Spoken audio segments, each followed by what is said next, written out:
Most of the plot points will just fall off in Guns and Gulaabs if you just put a phone in. Give him a phone, the scene won't work anymore. We were feature filmmakers, we were one-day players.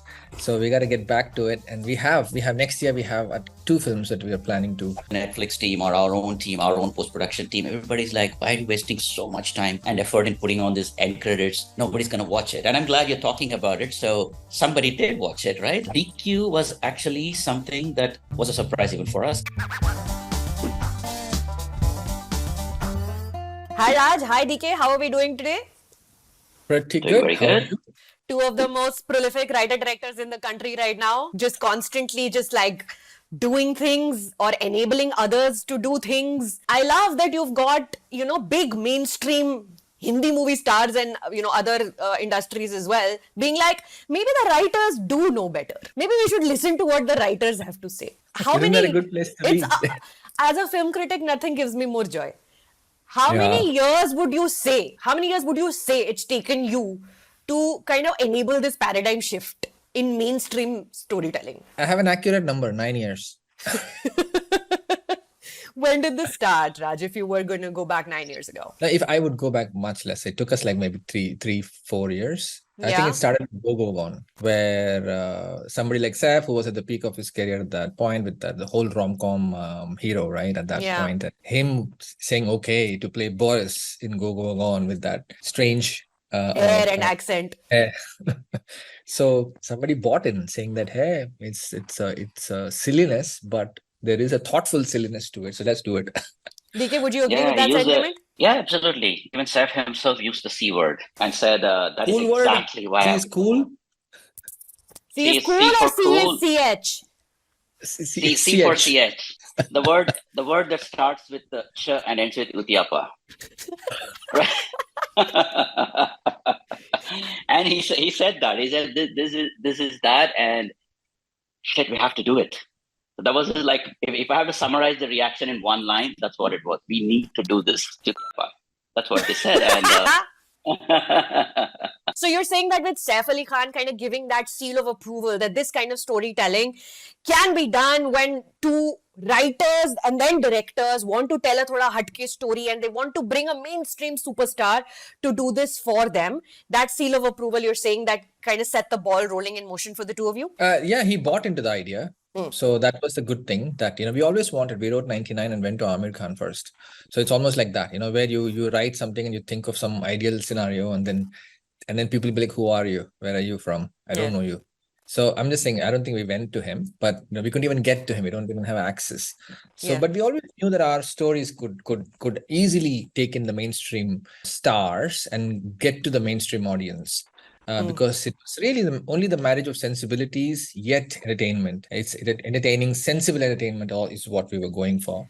So, DK, now movie stars are coming to you too and asking you if you have stories that they can fit themselves into. Does it still feels like it's going to go away, or now it feels like now it's going to not change? This is what we're going to be doing now. See, we were doing this at a time when it wasn't quite working either, right? The things this, like what you call now, like our kind of cinema and us going mainstream, all of this, maybe these comments would have started after the success of Stree, followed by Family Man and all of these things, correct? So I guess my answer is that when it was not working, we were doing it. So now that it's working, obviously we'll continue doing this. And by this, I don't mean it's some kind of a formula. It's just that doing things that nobody else is doing and doing things that perhaps we ourselves also haven't done, so that we don't repeat ourselves. I'm saying that in the same breath because if something's being done either by us or somebody else, then, we should find something else to do. And so I think we're gonna keep continuing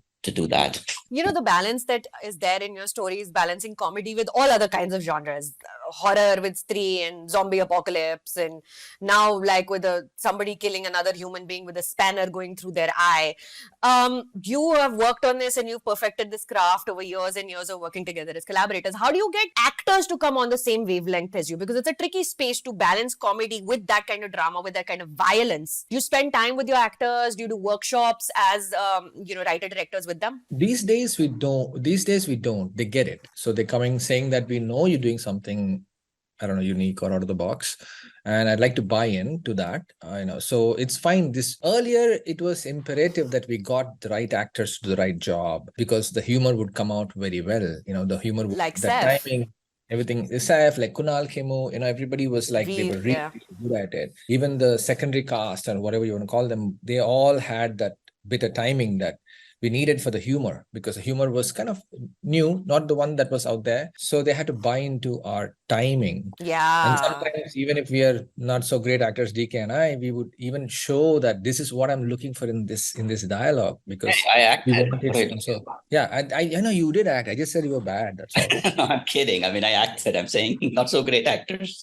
Did I spot you and do a cameo in Guns and Gulaabs, by the way, DK, or was that somebody else who looks like you? No, the question is, you have to answer the question. Did you spot me? I think I did in Gulshan's introduction sequence, but I think you were under a wig, right? Yes. I mean, that shot is in the trailer too. I don't know how many people caught it, but yes. So that was my blink and miss cameo. And even if you don't blink, you probably won't recognize me kind of a cameo. That's how it is. So y'all are saying that you actually would like act it out initially when you were trying to explain to people the kind of tonality you're going for? You would act for the actors? Yeah, because we didn't have a choice of actors initially at all. And so we had to show them what we're looking for, and the pause, the way you do it and all that stuff, and they would do it. Even now, sometimes quite a few come and say, show me how you would do it. I get there's a point here. And we do show, but we also say, internalize it, do something else. Because we've done this. We've done what I could do. Now you try and do on top of that. Yeah. You're a better actor. So yeah, take the gist of what I'm doing, but do it better than I'm doing. That's the brief. I love the styling of Guns and Gulaabs. Now coming to Guns and Gulaabs, right? The opening credits, which are also the closing credits of the first episode, and then they come in the opening credits where you see the names appear in small town posters and one Pancharwala ka dukaan, etc., that kind of thing. Talk to me about the credits. Who designed these? Whose idea was this? And are you happy with the way they've turned out? Because they're so fun. We wanted a really good retro set of credits, and the opening sequence is done by DK. Harkat Studios. Yeah. Yes. Sorry, that was DK's question. It took me a minute. The closing titles the idea was by this girl called Arushi Jain, and she works with us. She works for us, and and she was really wanting to do it this way. And it's hard to do this one because there are too many legalities, too many licensing permissions. It's not easy. So we had to actually recreate some of the stuff. In fact, they went and put some stuff and took pictures of it to make it, because you don't get this easily. It's not easy. We could have done way more, but it's so hard to get these licenses. Like you all wanted to do the 90s brand logos, etc., like that kind of vibe. Yeah, you had a whole list of it from different. The opening credits is the vibe of the opening credits is to say cinema of the 90s. It has the cinema of the 90s feel in a contemporary fashion. The music, like a and the negative fonts. dipped in a different solution. When you take the film negative and dip into a different solution, that's what you get. Is what we did in the opening sequence. Opening credits. The end credits, the vibe is a little different. We wanted to take you back to that era in like a small town India, back in the 90s. But it's not necessarily the cinema of the era. It's just the real life of the era. That's where you see all these people and walls and stuff you used to see back then on the walls. And another thing is, nobody watches the end credits. So a lot of people worry it's a waste of effort, because once the film is over, the skip button. I say the skip button in 5 Netflix seconds. automatically only goes in like 3 seconds. So tell Netflix only to keep the pause on the end credits. We tell I both think they have Amazon their and Netflix mandates. to have that option to skip. So there's always a debate. We keep saying, and they have a formula. They have a reason why they have all these studies, why they need something. But I think we are coming to a happy compromise where you still have to click to go, I think. To the next one. Yeah, DK, sorry, you were saying something. You were saying that people told you that nobody's watching end credits only. Like through and through, like, and including when it came to the Netflix team or our own team, our own post-production team, everybody's like, why are you wasting so much time and effort in putting on this end credits? Nobody's going to watch it. And I'm glad you're talking about it. So somebody did watch it, right? I mean, that's a good thing. They're beautiful. They're really nice, interesting. It also allows you to get inside the show a little bit more, right? It's only enhancing giving the kind of the flavor of the show, the end credits. It's not just like names on a black screen, and I really love that. Now, why set this show in the 90s? Are you trying to like stay away from the technological interference in crime stories? Is that the reason, or any other particular reasons why this is in the 90s? The main number one reason is the number one reason to set it is the story is about simple-minded people in simple times. If you look at it, even the bad guys, the good guys, everybody is a kind of a simpleton at heart, not very complicated in that sense, with some exceptions, of course, but they're not very savvy. They're not very, they might be street smart, but not very savvy or world aware, right? Which kind of naturally lent it to us to take it to that era when the times were simpler, people were simpler. No cell phones is the biggest difference between literally early 90s to late 90s. The big difference is cell phones. In fact, most of the plot points will just fall off in Guns and Gulaabs if you just put a phone in. Give him a phone, the scene won't work anymore. So a text message can't do what a handwritten letter does for the story. Yeah. Atmaram has to ride all the way from Gulabganj to Sherpur just to hear it and say, are you serious? You're going to call me all the way for this? You can just make a phone call and comes back. So there's an entire scene that's done funnily because of the lack of, the technology we have. Gulshan Devaya and that mullet though, I mean, I love him. And you see the first, initially you see him as like a silhouette. You don't even see his face in the opening kind of first sequence of the series. And you're like, you're in for a good time because Gulshan Devaya is in a freaking mullet. This is gonna be amazing. I also would want to take a moment here and talk about Satish Kaushik because this is one of his final performances. What was it like working with him? Because he's one of the leading characters in your show, Ganchi. He was grinning when we narrated the story on Zoom. He was already grinning. And we thought we don't know because we don't know them. We never met. So you have a strange I think he came on the call. I think he came on the call grinning, Raj. Grinning. We switched on, he was smiling. And he says, Aap batao, main karne wala hu ye. I was like, okay, so I love your work. He said that was a big deal for us. And then he said, tell me, it sounds interesting. What is it? So within a minute or so, he was already in, and it was, and we had a really good time. Actually, everybody loved him on the set, and it's not an exaggeration. We had a great night, one memorable night where all the boys got in this room and we were like talking. He was talking, we were listening about all the anecdotes from his movies, and so learned a lot, laughed a lot. A happy soul who's always curious to know more. And we kept talking about, once we go back to Mumbai, we should do more of these nights, to sit and talk about all. We spoke about it, but never got around to doing it. And when we are privileged to have worked with him on what is the last film of his that release. He was also very prolific. Like there are a lot of things that are coming out now, movies and now this series where you've seen Satish Kaushik's final performance, and it just kind of hits you when you see him come on screen. But speaking of the rest of the cast, you've got Raj and Gaurav Adarsh, Gulshan, DQ. Talk to me about putting this cast together. Was this your wish list that you took to casting bay and was like, Abhishek Banerjee and team, please bring me these people? Or did they bring these people to you? DQ was actually something that was a surprise even for us in the thing that we hadn't thought of DQ throughout for this. We had written it differently, set in a different region, and we tend to cast people for the region in that sense, right? I wouldn't write a South Indian character and cast a North Indian, or a North Indian character and cast a South Indian. Instead, we had written it differently. We had a different actor in mind, and everything was, chugging along. And somewhere there, the third wave pandemic started to kick in, and then we started having problems. So suddenly, the name DQ just occurred. And we had met him recently on a shoot in Bombay, and suddenly, why not? And he jumped in. He jumped in right in the middle of it. Like we have just 1 week to shoot, and he just came to the Dehradun, and we spoke, and he was on, and he actually embraced the character with on the go. Is how it was. One of the rare ideas. I think what is happening is that now that seen that Raj and DK make these kind of shows, people are allowing themselves to be goofy who they really are, because DQ, I spent some time with him recently for an interview, and I know he's like a goofball. I can sense that.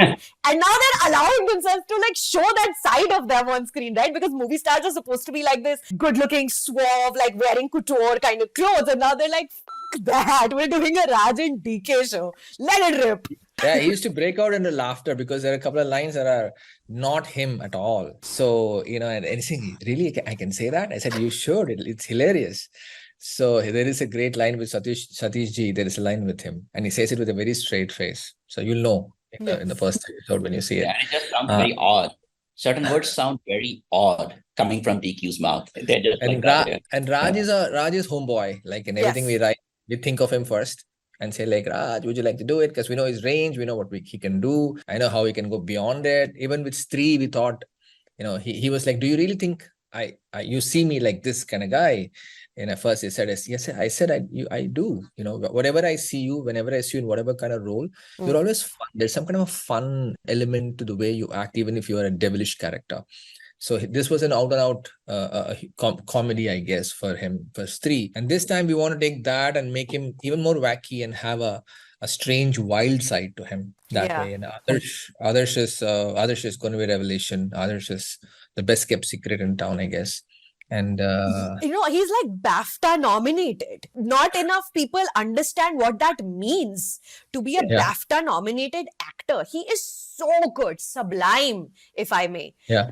Not just on this show, but I saw him in his Varun Grover short film, Kiss. Superb. And Gulshan also you love? Gulshan is like people say that Gulshan is kind of an actor who should have been in Raj and DK films. And why is he not? Somebody asked me this question. I said like, oh, that's true. So so there you go. We worked with him on the short film Glitch as part of the anthology on Amazon. That's right. So basically, right then we were like, we should have been working together all these years. Why haven't we been? And here's the next time we're doing something, and it fit in perfectly. I call him a chaos artist. Like he loves to create like confusion and like have fun with it and then have his little laughter in the background. I love Gulshan. When are we working on a feature film, y'all? Are we working on a feature film? Are we going to see a feature film announcement soon? Because it's been a while. It's been a while. I think we got dragged into it. There was just excitement in this format that, like I always say, that you put a batsman into a test match, and now you can play all your shots and you can play to your fullest the game. 5 days, just keep hitting. Yeah, you kind of enjoy it, and if you're playing well, test match is the most glorious way to watch cricket, because if it's a good test match, not the boring ones. So yeah, I mean, we've kind of got dragged into one match after another, but we were feature filmmakers, we were one-day players, so we got to get back to it. And we have next year we have 2 films that we are planning to, one to produce, one to direct. So we're getting back into features. I love it. You're also systematically exploring in test match format various worlds of crime. And you've been doing this, since the start. But now it's on a huge scale. Fake money, opium, underground spy ops. DK, what are the things, concepts and concerns that keep you awake at night? Like, what should my stories be talking about? What do I want to tell the world? Well, I mean, a lot of times we don't usually get approached saying, I want to make a movie like this, correct? Usually it's the other way around, right? Somebody says, what do you want to do? And we probably have a story or a concept or something that we want to develop. So we know that it goes through many iterations, through many generations, and some of the story ideas, concepts drop off, but the ones that stay are the ones we know we want to go ahead and make. So we start working on it, and we also don't pitch things at a very nascent stage, even though there's a lot of pressure to say, kuch bhi hai to bolo. One line bata do.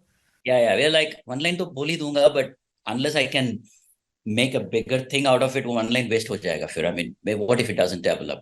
So eventually we fully develop a lot of things before we even start pitching. So by then I'm fairly comfortable, confident that this is something we want to make. We've reached that point. I guess the challenge would be, like, as we make each show, is to try and make it different from what it was before. And initially also we kind of choose the subject or the genre like that. Like when we chose Guns and Gulaabs, when we wanted to make Guns and Gulaabs, we knew off the bat that it was going to be completely different from Family Man and Farzi. And when we agreed to do Citadel, we already knew Citadel is going to be completely different from all of these. And, there's another show called Gulkanda Tales that's yet to release. And that also is nothing like anything else. So that's what is giving us pleasure now, because everything is a different thing. And ideally, we should keep that going. That would be the challenge. But like, Raj, do you have like a list of like things that are in your mind that you want to be like, maybe this is the topic that I want to now explore, like fake money, and like now I want to go towards what the opium trade in the 90s was like, and then you work backward from that? No, it's more of we've been writing a lot. I write a lot, right? I really, really write a lot. That's where all the amount of work comes from. And we've been waiting for years to make it. It used to take us two and a half years to make one feature film because of the dates and waiting and problems and release and all that stuff.